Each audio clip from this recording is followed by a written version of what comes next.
Hello मेरे प्यारे students, क्या हाल चाल। हमें उम्मीद है आप सब स्वस्थ होंगी, मस्त होंगी और आप सबकी तैयारी एकदम शानदार तरीके से चल रही होगी। तो स्वागत है एक बार फिर से यूपी ट्रिपल एस सी इरम के फीमेल हेल्थ वर्कर के नर्सिंग क्लास में। तो पढ़ रहे हैं वीडियो फिर एकदम शानदार तरीके से 89 लेक्चर के साथ। तो पिछले वीडियो में आपने देखा होगा कि क्या होगा, आपको इंग्लिश में बोल रहा होगा और वॉइस भी मेरी नहीं लग रही होगी। तो क्या करना है, आपको इसको सही करने के लिए 3 डॉट पे ऊपर क्लिक कीजिएगा, वहाँ पर ऑडियो ट्रैक करके आएगा। वहाँ पर क्या कीजिए, वहाँ पर सेलेक्ट करके क्या कीजिए, हिंदी सेलेक्ट कर दीजिएगा। वहाँ से आपका क्या हो जाएगा, ये प्रॉब्लम सॉल्व हो जाएगा। अब ऐसी प्रॉब्लम नहीं आएगी क्योंकि यूट्यूब की नई सेटिंग आई है। हमने इसको, ये ऑटोमेटिक ऑन हो गई है। आप तो मुझे पता नहीं था, तो वीडियो पे देखा तो पता चला कि लैंग्वेज अलग दिखा रहा है। तो कोई दिक्कत ना, उसको क्या कीजिए, वहाँ से सही के लिए 3-4 वीडियो ही हैं, बाकी सारे वीडियो आपको अब इसी तरह मिल, आपके वीडियो सारे सही हो जाएंगे। अब कुछ करने की ज़रूरत नहीं पड़ेगी, बस 3-4 वीडियो हैं तो उनको आप सही कर लीजिएगा उस तरह से। तो अगर आप पिछले वर्ष के पूछे गए टॉप 30 क्वेश्चन करने वाले हैं, तो टॉप 30 क्वेश्चन करेंगे। इन 30 क्वेश्चन के आंसर देने की कोशिश कीजिएगा। यदि सेशन पसंद आए तो सेशन को लाइक शेयर जरूर कीजिएगा। तो आइए शुरुआत करते हैं सेशन की। यदि आप यूपी एनएम, बिहार एनएम या किसी भी स्टेट एनएम की तैयारी कर रहे हैं तो सेशन शानदार होने वाला है। तो आइए देखते हैं फर्स्ट क्वेश्चन क्या कर रहा है। हेल्प सिंड्रोम में कौन सा लक्षण शामिल नहीं होता है।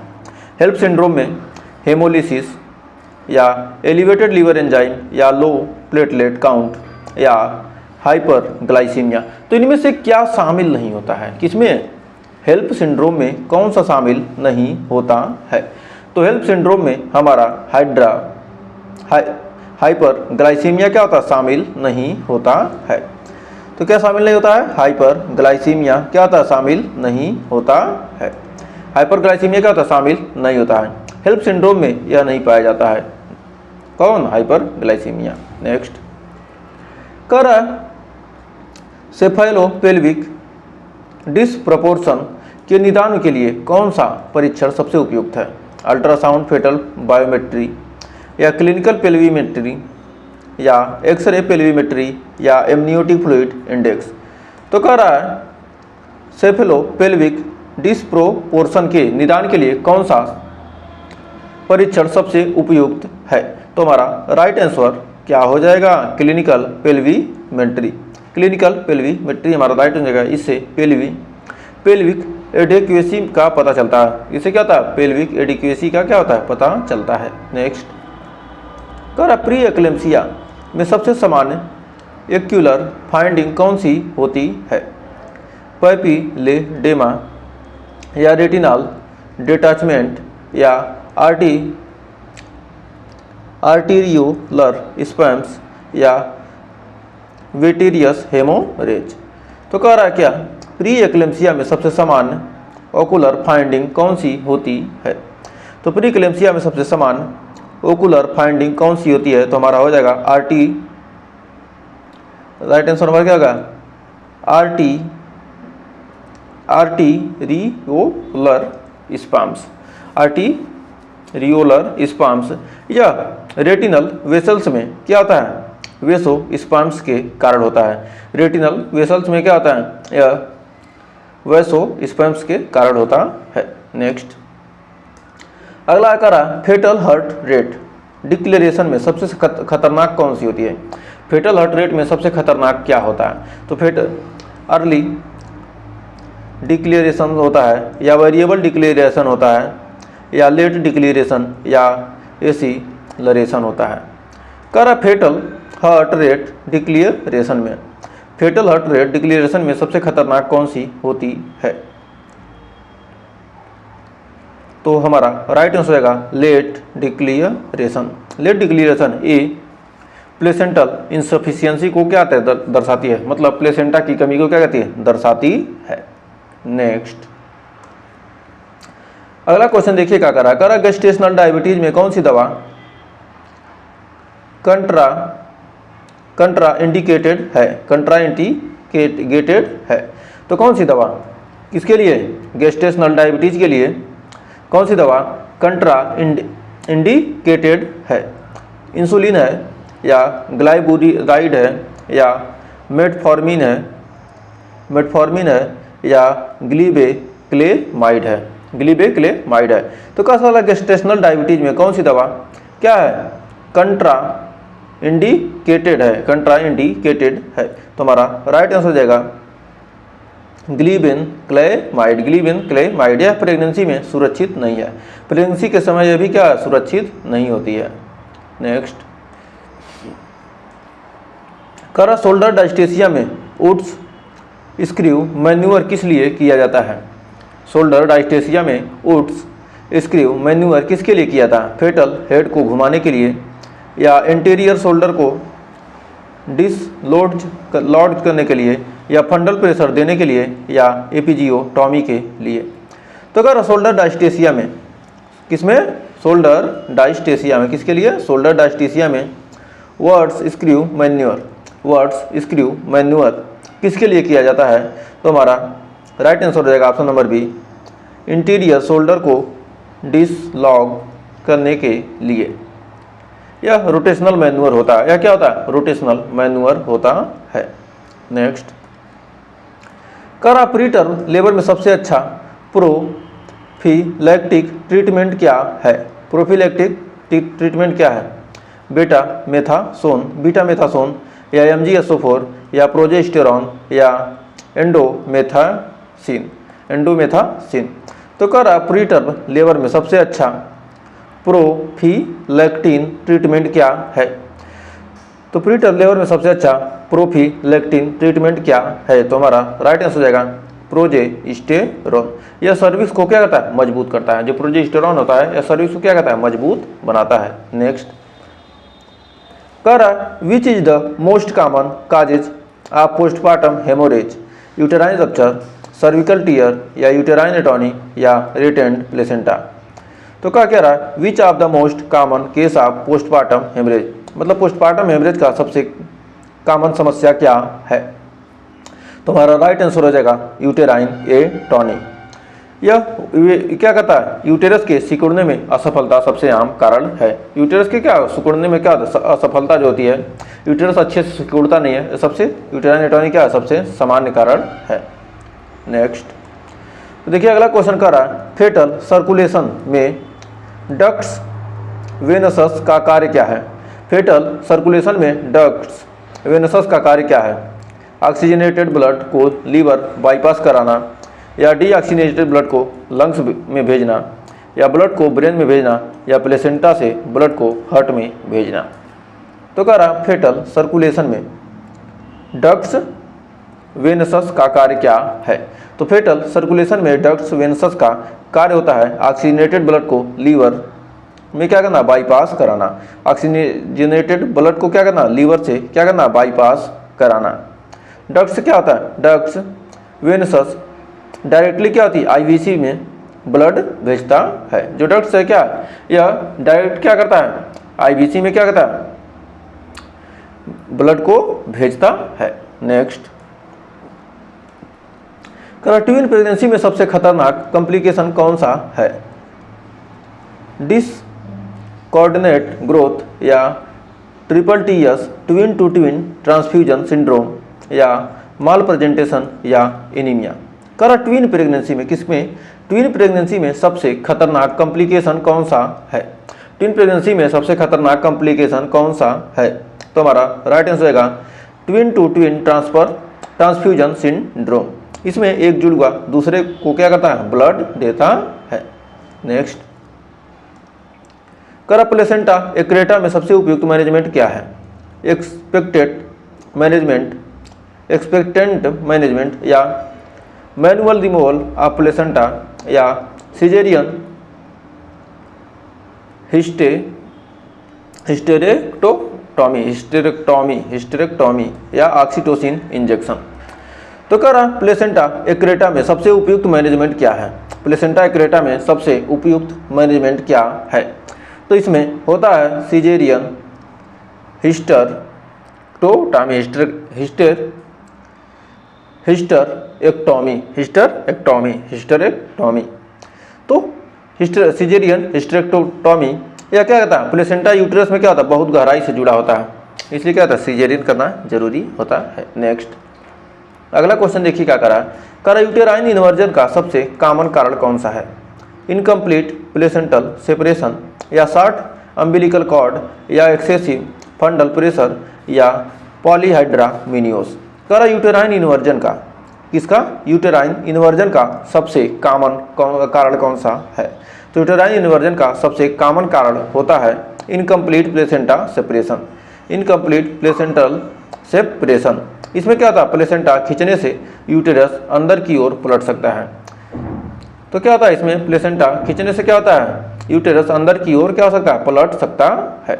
नेक्स्ट, कर अम्बिलिकल कॉर्ड प्रोलैप्स में फेटल हार्ट रेट पैटर्न कैसा होता है? अर्ली डिक्लेरेशन होता है या लेट डिक्लेरेशन होता है, वेरिएबल डिक्लेरेशन होता है या साइनोसॉइडल पैटर्न होता है। तो कह रहा अम्बिलिकल कॉर्ड प्रोलैप्स में फेटल हार्ट रेट पैटर्न कैसा होता है?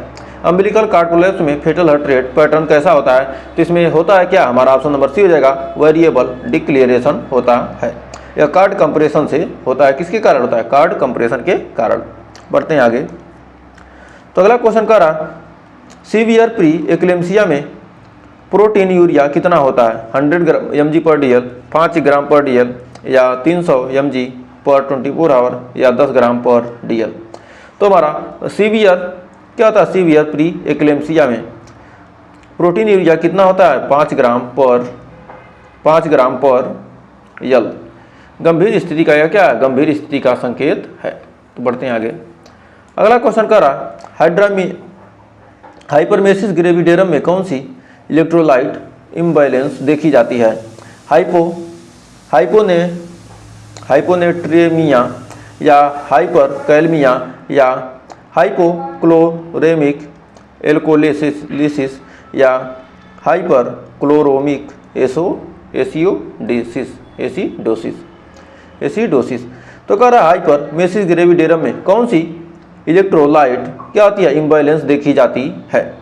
तो हाइपरमेसिस ग्रेविडेरम में कौन सी इलेक्ट्रोलाइट क्या होती है, इम्बैलेंस देखी जाती है? तो हमारा राइट आंसर का ऑप्शन नंबर सी, हाइपरक्लोरोमिक एल्केलोसिस, हाइपरक्लोरोमिक एल्कोलेसिस। उल्टी में से क्या होता है, HCl की कमी होती है। उल्टी से क्या होती है, HCl, इसमें क्या होगा, उल्टी होगी और क्या होगी, HCl की कमी हो जाती है। तो उम्मीद है आपको सेशन पसंद आ रहा हो। सेशन अच्छा लग रहा है तो सेशन को लाइक शेयर करके जल्दी से चैनल को सब्सक्राइब कर दीजिए ऐसे ही सेशन देखने के लिए। बढ़ते हैं आगे। तो देखिए क्वेश्चन करा पोस्टर प्रेगनेंसी का सबसे बड़ा फेटल रिस्क क्या होता है? IUGR या माइक्रोसोमिया या कार्ड प्रोलैप्स या शोल्डर डायस्टेसिया। तो कह रहा पोस्टर प्रेगनेंसी का सबसे बड़ा फेटल रिस्क क्या होता है? तो पोस्टर प्रेगनेंसी का सबसे बड़ा फेटल रिस्क होता है माइक्रोसोमिया। क्या होता है, माइक्रोसोमिया, बच्चा ज़्यादा बड़ा हो जाता है। माइक्रोसोमिया क्या होता है, बच्चा ज़्यादा क्या होता है, बड़ा हो जाता है। तो बढ़ते हैं अगले क्वेश्चन की तरफ। तो अगला क्वेश्चन कर रहा है एक्टोपिक प्रेगनेंसी रप्चर का सबसे कॉमन साइट क्या है? एक्टोपिक प्रेगनेंसी रप्चर का सबसे कॉमन साइट क्या है? तो कॉर्नुअल या एम्पुलरी या इस्थेमिक या सर्विकल। कह रहा एक्टोपिक प्रेगनेंसी में क्या रप्चर का सबसे कॉमन साइट क्या है? एक्टोपिक प्रेगनेंसी में रप्चर का सबसे कॉमन साइट है एपुलरी। क्या है, एम्पुलरी। यही सबसे अधिक प्रेगनेंसी यही क्या आती है, यहीं पर क्या आती है, सबसे अधिक प्रेगनेंसी क्या आती है, ठहरती है एम्पुलरी में। नेक्स्ट, फिर कह रहा DIC का सबसे प्रारंभिक संकेत क्या है? प्लेटलेट काउंट में कमी या PT, प्रोलागेशन या फाइब्रिल डिग्रेडेशन, प्रोडक्ट्स में वृद्धि या लो फाइब्रोनोजन। तो कह रहा क्या DIC का सबसे प्रारंभिक संकेत क्या होती है? तो DIC का प्रारंभिक संकेत होता है प्लेटलेट्स काउंट में कमी। पहला संकेत यह क्या है, थ्रोम्बोसाइटोपेनिया है। थ्रोम्बोसाइटोपेनिया मतलब यह पहला संकेत क्या है, प्लेटलेट काउंट में कमी, जिसे कहते हैं क्या है, थ्रोम्बोसाइटोपेनिया। नेक्स्ट, अगला है करा MC डोनाल्ड्स रूल किसके लिए उपयोगी होती है? फेटल हेड स्टेशन के लिए या फंडल हाइट एस्टिमेशन के लिए या पेल्विक इनलेट डायमीटर के लिए या यूटेराइन कंट्रैक्शन के लिए। तो क्या रहा है, MC डोनाल्ड्स रूल किसके लिए उपयोगी होती है? MC डोनाल्ड्स रूल किसके लिए उपयोगी होती है? तो हमारा राइट आंसर रहेगा फंडल एस्टिमेशन के लिए। किसके लिए? फंडल एस्टिमेशन के लिए, फंडल हाइट एस्टिमेशन के लिए, यानी ऑप्शन नंबर बी हो जाएगा हमारा राइट।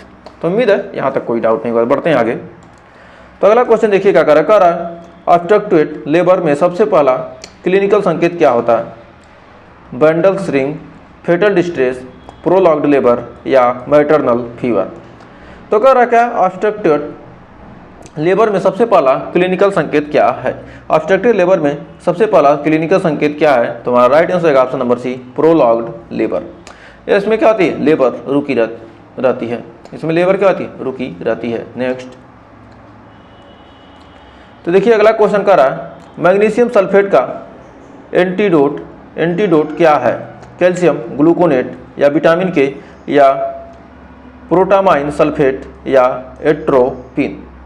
तो कह रहा है मैग्नीशियम सल्फेट का एंटीडोट क्या है? तो मैग्नीशियम सल्फेट का एंटीडोट क्या है? तो हमारा राइट आंसर होगा option number A, calcium gluconate. Calcium gluconate या मैग्नीशियम सल्फेट की टॉक्सिसिटी में क्या दिया जाता है? नेक्स्ट। अगला क्वेश्चन कर रहा, शोल्डर डायस्टेसिया का सबसे इंपॉर्टेंट प्रेडिकेटर कौन सा है? पॉलीहाइड्रामिनियोस या मैटरनल ओबेसिटी या प्रीटर्म प्रेगनेंसी या डायबिट्स मेलिटस। तो कह रहा शोल्डर डायस्टेसिया का सबसे इंपॉर्टेंट प्रेडिकेटर कौन सा है? शोल्डर डायस्टेसिया का सबसे इंपॉर्टेंट प्रेडिकेटर कौन सा है? तुम्हारा राइट आंसर होगा option number D, diabetes mellitus. Diabetes mellitus या क्या है? माइक्रोसेमिया से शोल्डर फंस सकता है। माइक्रोसेमिया से क्या होता है? शोल्डर फंस सकता है। नेक्स्ट। कह रहा प्रोलॉन्ग्ड लेटेंट फेज किसका संकेत है? नॉर्मल लेबर का या सेफेलोपेल्विक डिस्पोर्शन का या प्रीटर्म लेबर का या पोस्टमार्टम हेमेरेज का। तो कह रहा है प्रोलॉन्ग्ड लेटेंट फेज किसका संकेत है? प्रोलॉन्ग्ड लेटेंट फेज किसका संकेत है? तो हमारा राइट आंसर होगा ऑप्शन नंबर बी, सेफेलोपेल्विक डिस्प्रोपोर्शन का। सेफेलोपेल्विक डिस्प्रोपोर्शन का। इसमें क्या होता है? सिर में फिट नहीं होता है। सिर क्या होता है? पेल्विस में फिट नहीं बैठता है। नेक्स्ट। कह रहा बी लिंच शूटर किसके लिए उपयोग होती है? बी लिंच शूटर किसके लिए? शोल्डर डायस्टेसिया के लिए या यूटेराइन एटॉनी के लिए या एक्टोपिक प्रेगनेंसी के लिए या प्री एक्लेम्सिया के लिए। बी लिंच क्या है? शूटर्स किसके लिए उपयोगी होती है? बी लिंच शूटर किसके लिए उपयोगी होती है? तो हमारा राइट आंसर होगा ऑप्शन नंबर बी, यूटेराइन एटॉनी के लिए। इसमें यूटेरस क्या होता है? कंप्रेस करने के लिए। या क्या होता है? यूटेराइन। बी लिंच शूटर्स किसके लिए उपयोगी होते हैं? यूटेरस को कंप्रेस करने के लिए किया जाता है। किसके लिए में? यूटेराइन एटॉनी में। नेक्स्ट। कर लोचिया सेरोसा लोचिया सेरोसा कितने दिन तक रहता है? 1 से 3 दिन, 11 से 20, 4 से 10 या 21 से 30 दिन। तो लोचिया सेरोसा कितने दिन तक रहता है? 4 से 10 दिन। इसमें पिंकिश डिस्चार्ज होती है, मतलब पिंक कलर की क्या होती है? डिस्चार्ज होती है। नेक्स्ट। कर कार्डियोटोग्राफी में रेसरिंग फेटल हार्ट रेट वेरिएबिलिटी क्या होती है? 0 से 5 BPM, 5 से 25 या 25 से अधिक BPM या एब्सेंट होती है। तो कह रहा है इसमें कार्डियोटोग्राफी में रेसरिंग फेटल हार्ट रेट वेरिएबिलिटी क्या होती है? तो राइट आंसर हो जाएगा 5 से 25 BPM। यह नॉर्मल क्या वेरिएबिलिटी है। तो बढ़ते हैं आगे। तो अगला क्वेश्चन कह रहा है ट्रू कंजुगेट पेल्विस का आकार कितना होता है? 10 सेंटीमीटर, 13, 12, 11। तो कह रहा ट्रू कंजुगेट पेल्विस का साइज कितना होता है? तो कह रहा ट्रू कंजुगेट पेल्विस का आकार कितना होता है? तो हमारा राइट आंसर हो जाएगा 11 सेंटीमीटर। या क्या? ट्रू कंजुगेट 11 सेंटीमीटर का होता है। नेक्स्ट। 28वां क्वेश्चन कर रहा preterm premature rupture of membranes PPROM का सबसे कॉमन कॉम्प्लिकेशन क्या है? पॉलीहाइड्रामिनियोस या कोरिया एमनियोटिस या प्री एक्लेम्सिया या कार्ड प्रोलैप्स। तो कह रहा preterm premature rupture of membranes PPROM का कॉमन कॉम्प्लिकेशन क्या है? तो पीपीरोम का कॉमन कॉम्प्लिकेशन है chorioamnionitis amnionitis, chorioamnionitis या क्या, इसमें क्या होता है, इन्फेक्शन का खतरा ज़्यादा होता है। बढ़ते हैं आगे। कह रहा फेटल हाइपोक्सिया का सबसे पहला संकेत क्या है? डिक्रीज्ड मूवमेंट्स या डिक्रीज्ड हार्ट रेट वेरिएबिलिटी या लेट डिक्लेरेशंस या साइनोसॉइडल पैटर्न। तो कह रहा फेटल हाइपोक्सिया का सबसे पहला संकेत क्या है? तो फेटल हाइपोक्सिया का हमारा पहला संकेत होता है डिक्रीज्ड मूवमेंट्स। डिक्रीज्ड मूवमेंट, इसमें क्या होता है, हाइपोक्सिया में बच्चा कम हिलता है, मूवमेंट क्या होगा, कम हो जाएगा, बच्चा क्या होगा, कम हिलेगा। तो बढ़ते हैं लास्ट क्वेश्चन की तरफ। तो लास्ट क्वेश्चन कह रहा शोल्डर डायस्टेसिया में रूबिन मैन्यूअर किसके लिए किया जाता है? फेटल हेड को बाहर खींचने के लिए, या इंटीरियर शोल्डर को घुमाने के लिए, या यूटेराइन कंट्रैक्शन बढ़ाने के लिए, या एपिजियोटॉमी के लिए। तो कह रहा शोल्डर डायस्टेसिया में रूबिन मैन्यूअर किसके लिए किया जाता है? रूबिन मैन्यूअर किसके लिए किया जाता है? तो हमारा right answer option number B, interior shoulder को घुमाने के लिए। इसमें क्या होती है, डिलीवरी आसान हो जाती है। तो हमें उम्मीद है आपको 30 क्वेश्चन क्लियर हो गए होंगे। तो 30 में आपके कितने क्वेश्चन सही हुए हमें कमेंट में ज़रूर बताइएगा। यदि सेशन पसंद आया तो सेशन को लाइक शेयर करके क्या कीजिए, चैनल को सब्सक्राइब जरूर कर लीजिए।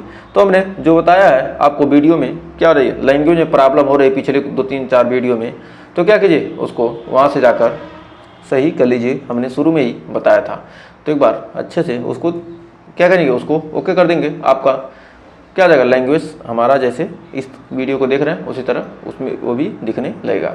तो आज के लिए बस इतना ही, मिलेंगे नेक्स्ट वीडियो में, तब तक के लिए टेक केयर।